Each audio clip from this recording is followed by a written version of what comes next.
అందరికీ వందనాలండి. లెంట్ సీజన్లో 3వ దినంలోకి ప్రవేశించాం. శ్రమల శుక్రవారం, మొదటి శుక్రవారం. మన ప్రయాణం కొనసాగుతుంది. ఎలాగున్నారు అంటాడేటని తెలుసా? మీ వస్త్రాలను కాకుండా మీ హృదయాలను చింపుకొని రండి, ఉపవాసం ఉండండి అని చెప్పన్నాడు. అంటే ఉపవాసం అంటే దేవునితో సహవాసం చేయటం అని అర్థం.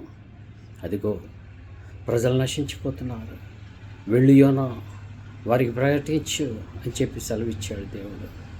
అయితే యోనా ఏం చేస్తున్నాడంటే దేవుని మాట వినకుండాను ఓడ ఎక్కి తర్షీషుకు పారిపోతున్నాడండి. పారిపోతున్న అతన్ని పట్టుకోవాలి, తిరిగి తీసుకురావాలి, నశించిపోతున్న జనాల దగ్గర పంపించాలి, వారిని రక్షించాలి. అదే ఆయన యొక్క ఇష్టం, ఆయనకి ఇష్టమైనది అంటున్నాడు. ఏటనేసి వెళ్ళిపోతున్నటువంటి ఆ నోవా ఆ ఓడలో అడుగుని భాగానికి వెళ్ళి నిద్రపోతుండగా దేవుడు ఏం చేశాడంటే భయంకరమైనటువంటి తుఫాన్ని ఆ ఓడ మీదకి రప్పించాడండి, సముద్రం మీదకి. వస్తే అక్కడ నావికులందరూ జడిసిపోతున్నారు. అయ్యో ఇదే వచ్చి వరదేనో అనుకుంటున్నారండి. భయంకరమైనటువంటి శ్రమ వచ్చింది. ఇది ఎవరి వల్ల వచ్చింది అని చెప్పి వారందరూ కూడాను చీట్లు వేయడం మొదలుపెట్టారు. చీట్లు వేసినా సరే ఏమీ జరగలేదు. ఆఖరికి తమ సరుకులన్నీ కూడా సముద్రంలో పడేశారు. కానీ ఓడ మాత్రం తేలిక అవటం లేదు.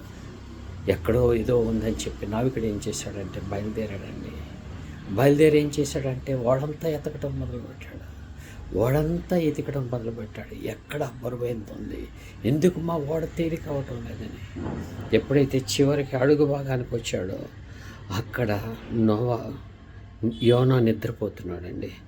నిద్రపోతుంటే అక్కడ అంటాడు, యోనా గ్రంథం 1:8 నుండి, కాబట్టి వారు అతన్ని చూచి, ఎవరిని బట్టి ఈ కీడు మాకు సంభవించనో, నీ వ్యాపారం ఏమిటో, నీ మొక్కు, నీవెక్కడి నుండి వచ్చిరో, నీ దేశమేదో, నీ జనమేదో, ఆ సంగతి అంతయు మాకు తెలియజేయమనగా అతడు వారితో ఇట్లనెను, నేను హెబ్రీయుడను, సముద్రమునకును భూమికి సృష్టికర్త అయిన ఆకాశమందుండు దేవుడైన యెహోవా యందు నేను భయభక్తులు గలవాడిని ఉన్నాను. తాను యెహోవా సన్నిధిలోండి పారిపోచున్నట్లు అతడు ఆ మనుష్యులకు తెలియచేసి ఉండను కనుక వారి సంగతి తెలుసుకొని మరింత భయపడి నీవు చేసిన పని ఏమని అడిగాను. దేవునికి స్తోత్రం అండి. అదిగో చివరి దినాల్లో ఉన్నాం, భయంకరమైనటువంటి స్థితిలో ఉన్నామండి. అదిగో యోనా అంటున్నాడు, వెళ్ళు, ఈ దేవుడు అంటున్నాడు యోనాకి, వెళ్ళు వారిని రక్షించని చెప్పి వారికి ప్రకటించమని చెప్తే పారిపోతున్నాడండి. నేటి దినాన్ని కూడా మనలకు కూడా దేవుడు హెచ్చరిస్తున్నాడు. ఏంటంటే మీరు కూడా వెళ్ళండి, మీరు ప్రకటించండి, నశించిపోతున్న ప్రతి ఒక్కరిని రక్షించి దేవుని సన్నిధికి నడిపించండి అని చెప్పి చెప్తున్నాడు దేవుడు. అందుకే 40 దినాలు మన కోసం వచ్చాడు. అంటాడేంటని తెలుసా? నావికుడు ఏంటంటున్నాడంటే మన ఓడిలో ఆ బరువైన వస్తువు ఎక్కడ ఉంది, ఆ బరువైన వస్తువు ఎక్కడుంది? అడుగు భాగంలో నిద్రపోతున్న యోనా దగ్గరికి వెళ్ళారు. అతనికి అడుగుతున్నాడు, నువ్వెవరివి? నేను ఆకాశానికి భూమికి సృష్టికర్త అయినటువంటి ఆ దేవుని తనకి బిడ్డని, ఆయన సన్నిధిలో ఉండి పారిపోతున్నానని చెప్పన్నాడు. ఆయన నన్ను పట్టుకోవడానికి తుఫాన్ని పట్టించాడు. ఇదిగో నేనే మీకు బరువు, నన్ను తీసుకువెళ్ళి ఈ సముద్రంలో పడేసేయండి, ఈ తుఫాను ఆగిపోతుంది, సమస్త అలజడి కూడా తీరిపోతుంది అని చెప్పన్నాడు. నిజమే, దేవుడు పట్టుకుంటాడండి. పట్టుకుని యోనాను పంపించాడంటే ఎక్కడైతే నశించిపోతున్న వారి దగ్గరికి. ఎందుకో తెలుసండి, ప్రకటించటానికి నిన్ను నన్ను కూడా ఏర్పాటు చేసుకున్నాడండి. ప్రకటించమని ప్రకటిస్తున్నామా? ఒక్కరినైనా నేను దారిలో వెళ్తున్నానండి. ఒక ఆయన మేదరతను ఉన్నాడు, బుట్టలనుకుంటున్నాడు. అతని కాళ్ళలో పెద్ద గాయం ఉంది. ఆ గాయాన్ని చూసి రోజు పురుగులు కారుతూ ఈగలు వాళ్తున్నాయి, చీము కారుతుంది. అతను ఏం చేస్తున్నాడంటే ఏవో పసరలు తెస్తున్నాడు, కడుతున్నాడు. అయితే నేనేం చేశానంటే నా దగ్గర ఉన్న నా కాళ్ళకు గాయం అయితే ఆ మందులు ఉండాలి, ఆ మందులు తీసుకెళ్ళి ఆయనకి ఇచ్చాను. ఇచ్చిన తర్వాత రాయమని చెప్పాను.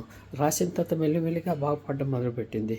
నేను చెప్పాను, నేను యేసయ్యను నమ్ముకున్నాను, నాకు కూడా గాయం జరిగింది, నా గాయాన్ని కూడాను ఆ తండ్రి దేవుడి దేవల్లే నాకు స్వస్థత కలిగింది. నువ్వు కూడా దేవుని ప్రార్థించినట్లయితే తప్పకుండా ఒకరోజు అంటాడు తెల్లవారి, అయ్యా ఆ ఏసీ అన్నాడండి, నా గాయాన్ని ముట్టాడండి, ఇదిగో నేను స్వస్థత పొందుతున్నాను అని చెప్పన్నాడు. నాకు ఎంత ఆనందం అనిపించిందో తెలుసండి. గుడ్ ఫ్రైడే దినాల్లో, లెంట్ సీజన్లో ఒక్కరికైనా దేవుని వాక్యాన్ని చెప్పగలిగాను. ఆయన నోట యేసయ్య అనిపించగలిగాను. అది నాకు ఆనందం. దేవుడు మనల్ని అందరినీ దీవించి ఆశీర్వదించిన గాక. ఆమేన్.